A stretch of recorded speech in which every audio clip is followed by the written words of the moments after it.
Assalamualaikum Sobat Kiamat sudah dekat. Di sebuah desa yang sunyi, keheningan pecah oleh tuduhan, amarah, dan batu-batu yang dilempar bukan ke rumah, tapi ke hati yang tak pernah membalas. Seorang janda tua, hidup dalam sepi dan doa, tiba-tiba menjadi sasaran fitnah yang kejam karena dikira dukun santet. Lalu, apakah yang terjadi dengan janda tua itu setelahnya? Sebelum kisah tragis ini dimulai, dukung channel Kiamat sudah dekat dengan menekan tombol like, subscribe, dan aktifkan lonceng notifikasinya, agar kami terus menghadirkan kisah-kisah yang menyentuh hati dan menguatkan iman. Dan bagi yang sudah like dan subscribe, semoga Allah limpahkan keberkahan pada langkahmu, jauhkan engkau dari fitnah, dan angkat derajatmu di dunia maupun akhirat. Amin ya robbal alamin.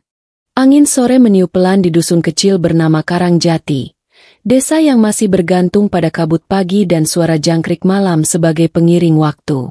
Di ujung desa itu, berdiri sebuah rumah reot dari kayu lapuk dan atap seng berkarat, tempat tinggal Bu Ramlah, seorang janda tua berusia lebih dari 70 tahun yang hidup sebatang kara sejak suaminya wafat 2 dekade silam. Bu Ramlah dikenal pendiam. Ia jarang keluar kecuali untuk membeli beras atau sekadar menimba air di sumur tua dekat musola. Sebagian orang menganggapnya aneh. Anak-anak kecil kerap berlari menjauh saat melihat sosoknya yang membungkuk dengan sorban lusuh dan tongkat kayu. Ibu bilang dia bisa bicara dengan arwah, kata seorang bocah saat melewati rumahnya dengan ketakutan. Rumor-rumor itu tumbuh seperti benalu. Seorang ibu yang anaknya sakit demam berkata bahwa bayangan Bu Ramlah sempat melintas di depan rumah mereka malam sebelumnya. Sejak itu, tuduhan demi tuduhan mulai beredar. Katanya, Bu Ramlah bisa membuat sawah gagal panen, bisa mengutuk ternak mati mendadak, bahkan bisa merusak rumah tangga. Padahal, Bu Ramlah tak pernah membalas sepatah kata pun. Dalam sunyi rumahnya, ia justru banyak berzikir, berdoa, dan membaca Al-Quran dengan suara yang hanya didengar tembok dan langit. Seringkali air matanya jatuh membasahi halaman mushaf, tapi tak satu pun tahu, karena siapa yang peduli pada janda tua yang dicap dukun? Pada suatu sore yang muram, langit menebar warna merah darah.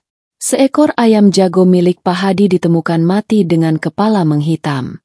Tanpa pikir panjang, beberapa warga menunjuk satu nama, Bu Ramlah. Sudah cukup. Kita harus usir dia, teriak salah satu warga dalam forum RT. Kalau tidak, kampung ini bisa celaka. Sudah banyak tanda-tanda gaib yang muncul. Tak ada yang bicara soal takdir. Tak ada yang bertanya soal kebenaran. Fitnah terasa lebih mudah dikunyah daripada menyelidiki fakta. Sementara itu, Bu Ramlah di dalam rumahnya sedang bersujud lama. Ia tak tahu bahwa di luar, kemarahan sedang dikumpulkan dalam bentuk batu dan api. Azan maghrib pun berkumandang.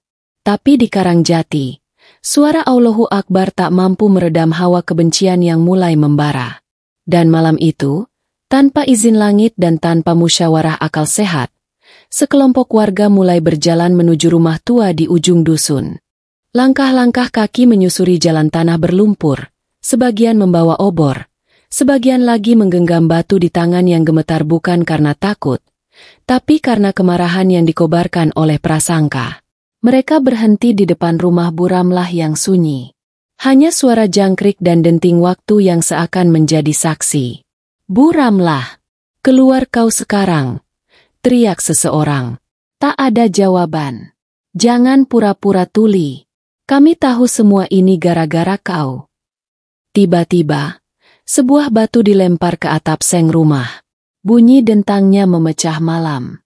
Seekor kucing lari melintasi teras, menambah kesan angker yang semakin meneguhkan tuduhan.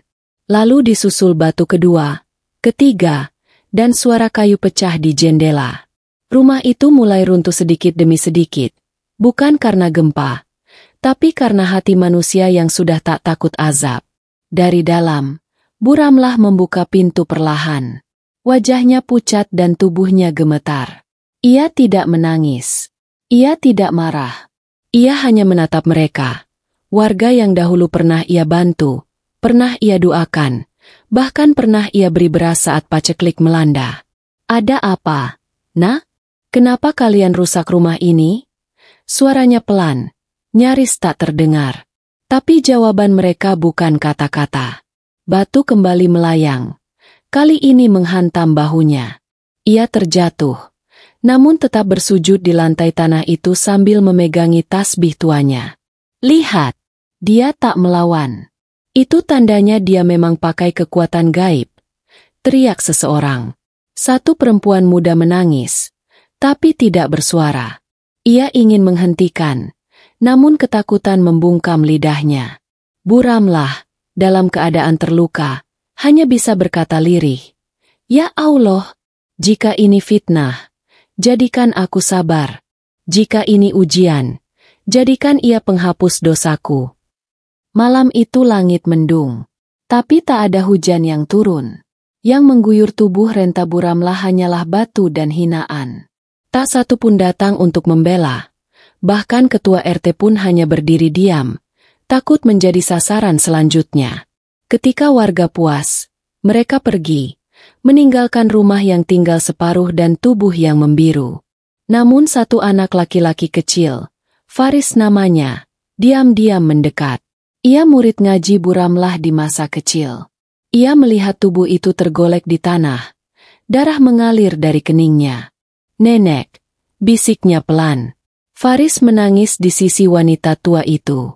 Ia menggenggam tangan Buramlah yang dingin. Lalu dengan suara bergetar, ia berlari ke masjid dan memanggil Ustaz Halim. "Ustaz, mereka sudah kelewatan." Buramlah hampir mati. Dan malam itu, satu demi satu kalimat istighfar mulai muncul, bukan dari pelaku, tapi dari orang-orang yang mulai tersadar bahwa fitnah bukanlah bahan permainan.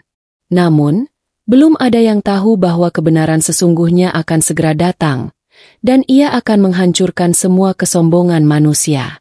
Faris duduk di sisi pembaringan Buramlah di rumah Ustaz Halim yang sederhana. Tubuh Renta itu telah dibersihkan. Luka di pelipisnya dibalut dengan kain putih. Meski kesadarannya belum pulih, bibirnya tetap bergerak lirih melantunkan doa yang hanya langit yang paham. Ustaz Halim menatap Faris yang masih terisak. "Kenapa kamu datang, Nak?" tanya Ustaz lembut. "Karena saya tahu nenek itu bukan dukun, Ustaz. Dia yang pertama kali mengajarkan saya baca Al-Fatihah. Waktu ibu saya sakit, dia yang kasih obat. Waktu saya kelaparan, dia yang kasih nasi." Ustaz Halim terdiam. Ia memang tahu siapa Buramlah sebenarnya. Ia tahu bahwa Buramlah adalah istri dari seorang pejuang kemerdekaan yang wafat dalam sunyi. Ia juga tahu bahwa sejak suaminya tiada, Buramlah hanya hidup dari menanam tanaman obat di belakang rumah dan berobatkan warga tanpa meminta bayaran. Tapi selama ini ia memilih diam. Karena diam dianggap aman. Dan malam itulah ia sadar, diam bisa jadi kejahatan paling keji. "Faris, Ustaz mau tunjukkan sesuatu," katanya pelan. Dari dalam kitab tua milik Buramlah yang ikut diselamatkan, Ustaz Halim mengeluarkan sebuah amplop usang. Isinya, surat, yang ternyata ditujukan kepada kepala desa, bertanggal 1 bulan lalu. Surat itu berisi permintaan izin agar Buramlah bisa menyumbangkan sebidang tanah warisan almarhum suaminya untuk pembangunan rumah tahfidz di desa. "Saya tidak punya anak, tidak punya harta lebih, hanya tanah ini. Semoga bisa jadi amal jariah saya sebelum ajal menjemput," tulisnya dengan tulisan tangan gemetar. Faris menatap surat itu dengan mata membelalak. Kenapa surat ini belum sampai? Ustaz Halim mengangguk pelan. Karena belum sempat dikirim. Buramlah pernah datang ke balai desa, tapi dimaki karena dianggap pembawa sial. Dia menggantung di ruangan itu seperti kabut tebal. Pagi harinya, kabar tersebar. Bukan karena pengumuman resmi, tapi karena satu foto yang viral, Faris yang memegang tangan Buramlah di ranjang, dengan caption, "Jangan tunggu menyesal, baru percaya kebenaran." Warga mulai bertanya. Beberapa merasa malu. Beberapa mulai mencari-cari pembenaran. Tapi tak ada yang bisa menghapus kenyataan bahwa mereka pernah melempar batu pada orang yang justru ingin mewakafkan hartanya untuk mereka. Hari itu, kepala desa datang ke rumah Ustaz Halim. Ia membawa beberapa warga yang kemarin ikut melempari. Wajahnya tegang, kakinya gemetar. Di tangannya ada sepucuk surat baru. Bukan untuk meminta maaf, tapi untuk menetapkan bahwa tanah milik Bu Ramlah akan segera dibangun menjadi rumah tahfidz, sesuai wasiatnya. Namun sebelum ia sempat bicara, suara dari kamar menggema lirih. Alhamdulillah. Semua menoleh. Bu Ramlah membuka mata, lemah tapi tenang. Bibirnya membentuk senyum kecil, dan dari matanya mengalir air bening yang tak bisa dibendung. Kalau kalian ingin membangun rumah tahfidz, bangunlah dengan taubat, bukan hanya dengan batu. Lalu matanya terpejam kembali. Kali ini, tak satu pun berani bersuara. Karena untuk pertama kalinya, mereka mendengar kebenaran dari mulut yang selama ini hanya mereka fitnah. Pagi itu, langit Karangjati berubah kelabu. Angin membawa aroma tanah basah sebelum hujan benar-benar turun. Suasana di depan masjid desa jauh dari biasanya. Warga berdiri terdiam dalam lingkaran diam dan penyesalan. Bu Ramlah telah wafat di pagi buta, dalam keadaan tenang, berselimut mukena putih dan tasbih yang masih tergenggam di tangannya. Ia berpulang beberapa jam setelah membuka mata untuk terakhir kali. Faris duduk di sisi jenazah, menggenggam Al-Quran warisan nenek tua itu, dan membaca surah Yasin dengan suara bergetar. Di sudut lain, Ustaz Halim menunduk, menahan tangis yang tak sempat tumpah semalam. Yang mengejutkan bukanlah kematiannya, karena setiap jiwa memang akan kembali. Tapi bagaimana? Perlahan-lahan, warga satu desa datang, satu persatu, mengenakan pakaian rapi, membawa bunga, dan duduk diam di depan jenazah yang dulu mereka lempari batu. Pak RT yang dahulu diam, kini berdiri paling depan. Dengan suara pelan, ia memulai permohonan maaf. Bu Ramlah, kami telah menuduh, memfitnah, bahkan menyakiti. Kami buta karena kabar, tuli karena amarah, dan lumpuh karena ego. Hari ini, kami hanya datang dengan satu niat, minta maaf, dan membawa janji. Tangis mulai terdengar di antara barisan. Seorang ibu muda mencium kening Bu Ramlah dan berbisik, "Maafkan saya yang pertama bilang nenek itu dukun, padahal anak saya pernah sembuh karena ramuan yang nenek kasih." Di luar, hujan mulai turun, pelan, lalu deras, tapi tak seorang pun beranjak. Mereka membiarkan tubuh mereka basah, seolah ingin dibasuh dari kesalahan yang telah mereka lakukan. Dan saat jenazah itu diangkat menuju pemakaman, pelangi muncul di ujung langit desa. Ustaz Halim berjalan paling depan, membawa papan kecil bertuliskan, "Di tanah ini akan dibangun rumah tahfidz Bu Ramlah." Di belakangnya, warga membawa kayu, semen, dan batu bata, bukan untuk merobohkan rumah, tapi membangun sesuatu yang kekal. Sesuatu yang tak akan lahir jika bukan karena pengorbanan seorang janda tua yang memilih sabar daripada membalas. Dan di pemakaman kecil itu, saat tubuh Bu Ramlah dimasukkan ke liang lahat, tiba-tiba wangi samar semerbak mengalir bersama udara. Beberapa warga menutup hidung, bukan karena busuk, tapi karena haru. "Apakah ini wangi kasturi?" bisik seorang pemuda. Ustaz Halim hanya tersenyum, menatap langit, lalu berkata, "Kadang Allah menunda balasan agar manusia tahu siapa yang benar-benar dekat dengannya, bukan dilihat dari sorban atau suara keras, tapi dari sabarnya hati saat dihina." Hari itu, hujan membasuh Karangjati. Bukan hanya tanahnya, tapi hati-hati yang sempat keras. Dan dari tanah yang pernah dipenuhi fitnah, akan tumbuh rumah ilmu, hadiah dari seorang janda yang mereka tuduh sebagai dukun. 1 bulan telah berlalu sejak pemakaman Bu Ramlah. Tanah bekas rumah kayunya yang pernah dilempari batu kini rata dan bersih. Di atasnya, pondasi rumah tahfidz mulai berdiri, dibangun oleh gotong royong warga Karangjati yang kini telah berubah. Tak ada lagi suara fitnah. Tak ada lagi bisikan jahat di balik jendela. Setiap hari, anak-anak datang membawa Al-Quran, membaca ayat demi ayat dengan suara lembut.